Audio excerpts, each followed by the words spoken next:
নমস্কার বন্ধুরা, শ্রাবণী রান্নাঘরে আপনাদের সবাইকে স্বাগত জানিয়ে আমি আবারও একটা রান্নার ভিডিও নিয়ে আপনাদের সামনে চলে এসেছি।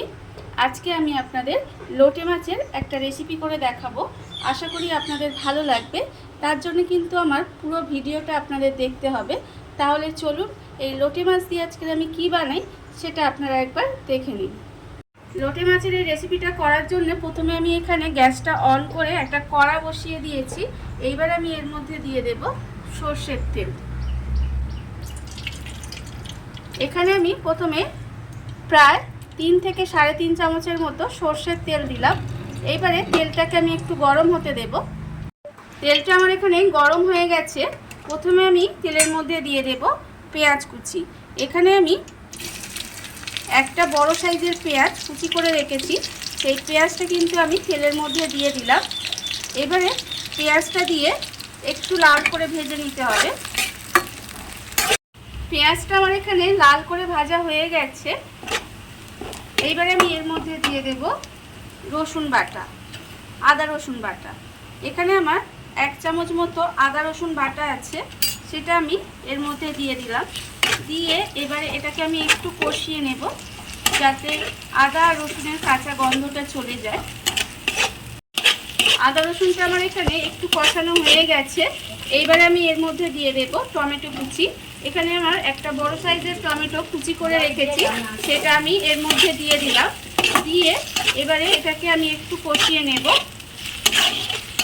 টমেটোটা দিয়ে আমি একটু নাড়াচাড়া করে কষিয়ে নিয়েছি। এইবার আমি এর মধ্যে দিয়ে দেব আন্দাজ মতো নুন, আর দেব আমি অল্প সামান্য একটু স্বাদের ব্যালেন্সের জন্য চিনি। দিয়ে আবারও আমি একটু নাড়াচাড়া করে নেব, যাতে টমেটোটা আমার এখানে খুব ভালোভাবে গলে যায়।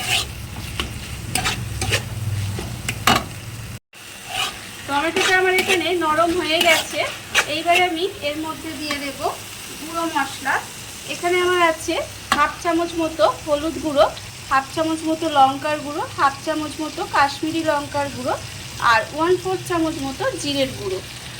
এবার সমস্ত গুঁড়ো মশলা আমি এখানে দিয়ে দিলাম। দিয়ে এবারে খুব ভালোভাবে একটু কষিয়ে নেব। মশলাটা আমার এখানে খুব ভালোভাবে কষানো হয়ে গেছে, মশলা থেকে তেলও ছেড়ে গেছে। আর এই সময় আমি এর মধ্যে দিয়ে দেব আলু। এখানে একটা ছোট সাইজের আলু আমি সরু সরু করে কুচিয়ে রেখেছি, সেই আলুটা আমি এর মধ্যে দিয়ে দিলাম। দিয়ে এবারে খুব ভালোভাবে আলুটাকে মশলার সঙ্গে কষিয়ে নিতে হবে। আলুটা আমি মশলার সঙ্গে খুব ভালোভাবে কষিয়ে নিয়েছি। এইবারে আমি এর মধ্যে দিয়ে দেব অল্প সামান্য একটু জল। খুব বেশি জল কিন্তু আমি এর মধ্যে দেব না, অল্প একটু জল দিলাম। দিয়ে এবারে গ্যাসটা কমিয়ে একটু ঢাকা দিয়ে রান্না হতে দেব।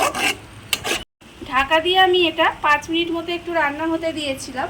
এইবারে আমি এর মধ্যে দিয়ে দেব লোটে মাছ। এখানে আমি লোটে মাছটা কিন্তু সেদ্ধ করে কাঁটাটা ছাড়িয়ে রেখেছি। এবারে এটা আমি এর মধ্যে দিয়ে দেব। মাছটা আমি ভালোভাবে সেদ্ধ করে নিয়েছি। করে নিয়ে মাঝখানের যে বড় কাঁটাটা, সেটা কিন্তু আমি ভালোভাবে ছাড়িয়ে নিয়েছি। এবার আমি এটা এর মধ্যে দিয়ে দিলাম। দিয়ে এটাকে ভালোভাবে মিশিয়ে নিয়ে খুব ভালোভাবে একটু কষিয়ে নেব।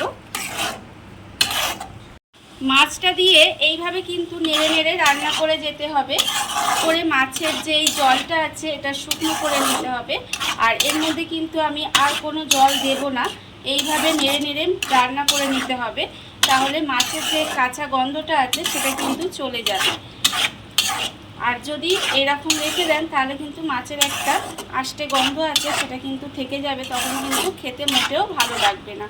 আমি এইভাবে নেড়ে নেড়ে মাছটাকে একটু একদম শুকনো করে নেব। দেখুন আপনারা, মাছটা কিন্তু আমি বেশ শুকনো শুকনো মতো করে নিয়েছি। রান্নাটা কিন্তু আমার এখানে রেডি হয়ে গেছে। আর আলুগুলোও কিন্তু আমার খুব ভালোভাবে সেদ্ধ হয়ে গেছে। এবারে আমি এটাকে নামিয়ে নেব। আমার রান্না কমপ্লিট। দেখুন বন্ধুরা, বাড়িতে থাকা কত অল্প উপকরণ দিয়ে কত অল্প সময় কত সুন্দর একটা লোটে মাছের রেসিপি তৈরি হয়ে গেছে, আপনারা দেখতেই পেলেন। আর এই ভিডিওটা যদি আপনাদের ভালো লেগে থাকে, আপনারা যদি ফেসবুক থেকে দেখে থাকেন পেজটি ফলো করে দেওয়ার অনুরোধ রইল। আর যদি ইউটিউব থেকে দেখে থাকেন চ্যানেলটি সাবস্ক্রাইব করে নেওয়ার অনুরোধ রইল। তাহলে চলুন ভিডিওটা আমি এখানেই শেষ করছি। আপনারা সবাই ভালো থাকবেন, সুস্থ থাকবেন। আবারও হাজির হব নতুন কোনো রান্না নিয়ে।